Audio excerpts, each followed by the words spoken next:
ঢাকার ধামরাইয়ের নান্নার ইউনিয়ন চাওনাগ্রাম থেকে অবৈধভাবে কৃষি জমির মাটি কাটার কাজে ব্যবহৃত 4টি এক্সকাভেটর ভেকু জব্দ করেছে উপজেলা প্রশাসন।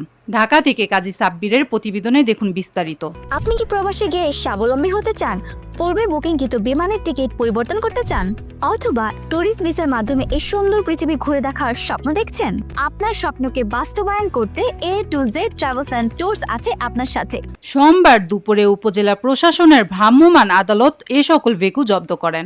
ভ্রাম্যমাণ আদালতের অভিযানটি পরিচালনা করেন ধামরাই উপজেলা নির্বাহী কর্মকর্তা মামনুন আহমেদ অনিক। উপজেলা প্রশাসন জানায়, প্রায় 10 একর জায়গা জুড়ে অবৈধভাবে কৃষি জমি মাটি কেটে নিচ্ছে একটি চক্র। ধামরাই উপজেলা নির্বাহী কর্মকর্তা মামনুন আহমেদ অনেক গণমাধ্যম কর্মীদের জানায়, ধামরাই উপজেলা প্রশাসন কৃষি জমির রক্ষার্থে সবসময় সচেষ্ট রয়েছে। কৃষি জমির রক্ষার্থে এলাকাবাসী সচেতনতার প্রয়োজন। ইতিপূর্বেও প্রশাসন অসংখ্যবার এমন অভিযান পরিচালনা করেছে। কৃষি জমির মাটি কাটা ও বালু উত্তোলনের বিরুদ্ধে এই অভিযান অব্যাহত থাকবে।